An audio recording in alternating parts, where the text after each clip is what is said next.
In this video, we're going to look at what are called derived or computed columns. So far, we've looked at select statements where we picked the particular column that we wanted in the output. However, what if we wanted a column in our output that was the result of a particular expression? Let me make this a little bit more concrete with an example. So let's have a look at the film table. And we always end our statements with a semicolon. So we can see that here in the output, if we scroll along a little bit, there's a column called rental duration. And this appears to be, for each film, the number of days that this film can be rented. What if we wanted to, in our output, for example, select the rental duration in hours, not days? How would we do this?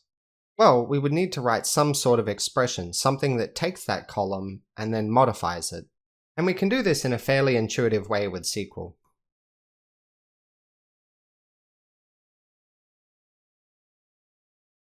So we've done select rental duration times 24, because there's 24 hours in the day, and we'll actually go back in and we'll select the title as well. So let's execute that. Okay, so that appears to have done what we wanted. We can put back in the original rental duration if we want, just to compare and double check. So this new column that's added to the end now, this rental duration in hours, is what's called a computed column. You'll notice as well that the column actually doesn't have a name at the moment. It's got this question mark column question mark.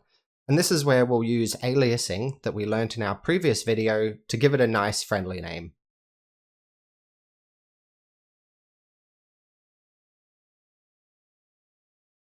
And we can execute that. So with SQL, you can use the full range of operators that you'd expect depending on the type.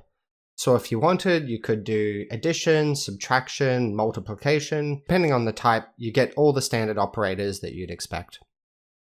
We can also use parentheses just to manage the order of operations and to make things a little bit more clear. So I'll break this out so everything's on its own line.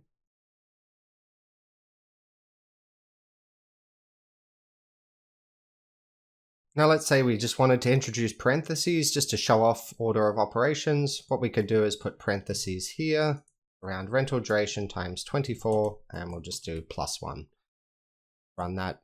We're not really doing anything meaningful here. I'm just demonstrating that you can use parentheses to control the order in which things happen. So here we do rental duration times 24, and then we add 1 to that result.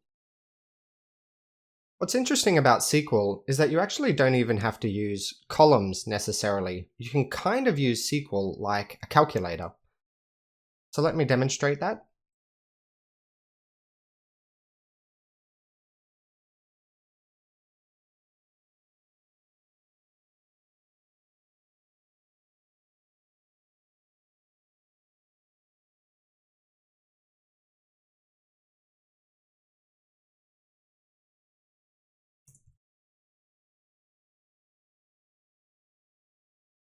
And I can execute that. So that's quite interesting, isn't it? I can just put my own expressions in the select statement, and I didn't even have to refer to any column. I didn't even have to refer to any table. So if you just want to play around and explore using different types of expressions in SQL to calculate columns or to calculate results, you can do that in this way. You can actually also create in your output entirely new columns by combining existing columns together. So as an example of that, let's first just clear this off. We'll get rid of that. Let's go and have a look at our entity relationship diagram. And let's look at the rental table. So here's our rental table, and this describes when different films were rented out and when they were returned. And we can see that there's a rental date and there's a return date for each film. So let's have a look at that with a query.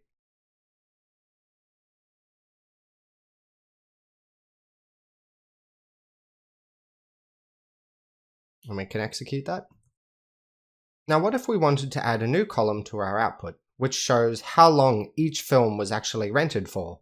So the return date minus the rental date. Well, we can do that, and again, it's fairly intuitive. You can perform these types of arithmetic operations on dates as well. So we can go up here and we can go return date minus rental date. and we can execute that. Again, notice how the column doesn't have a well-defined name, so let's give that a nice name. There we are. So you can create your own new column, which was the result of combining other columns together in an expression. Here, we've subtracted one date from another, but you can also do other types of date arithmetic, so you can also add dates together, for example. We've looked at expressions involving numbers, and now we've had a quick look at an expression involving dates. However, what if we wanted to combine text or strings? Let's do that by looking at the customer table. Firstly, let's just pull up the columns from the customer table and let's see what we're working with. So we'll clear this off. Okay, so we can see that in the customer table, the first name and the last name of each customer are stored in their own columns. What if we wanted to create some sort of new column in our output, which is just the person's full name? So first name, space, last name. So let's firstly just grab the columns that we actually do want. So let's select the first name. Let's select the last name. And let's just run that as is. So what we want to do now is find a way to add a new column, which is the combination of the first name and the last name. And the way we can do that with SQL is by using this pipe character twice. That's called the concatenation operator, and it will allow you to join text together.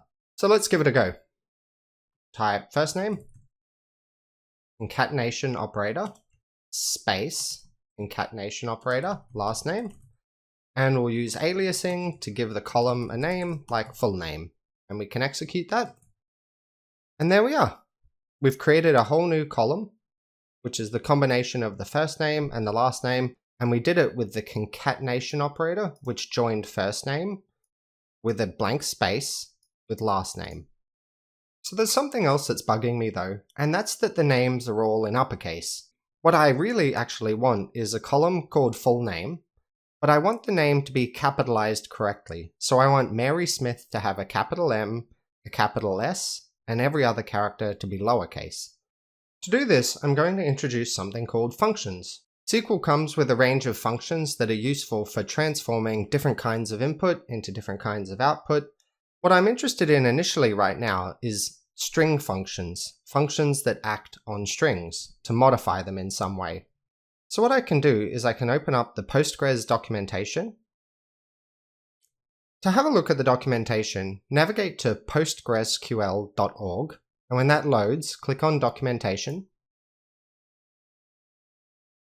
And let's look at the online manual for version 11 of Postgres, which is what we installed.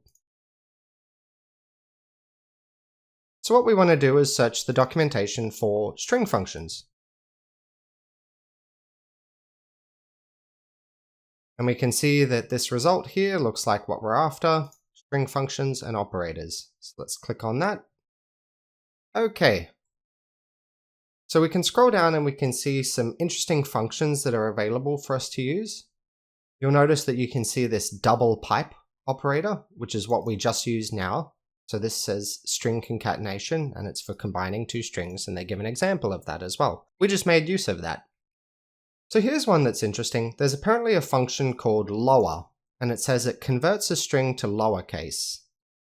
Let's try and use this lower function in our code, and let's see if it does what we wanted to do, because our problem is that our customer names are all in uppercase. So back in dbeaver now, let's use this lower function and see if it does what we want.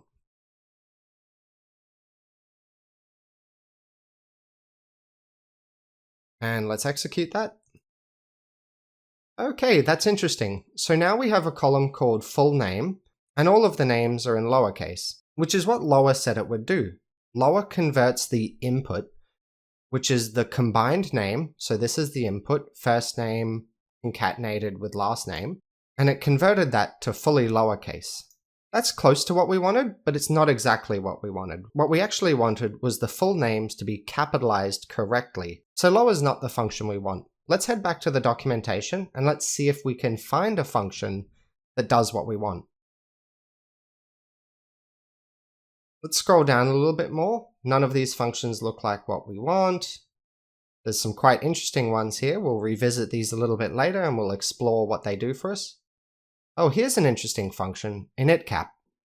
And it says it converts the first letter of each word to uppercase and the rest to lowercase. And they give an example of using it as well. This kind of looks like what we want. Let's give it a go. So we'll replace lower with initCap. We'll execute that. Perfect.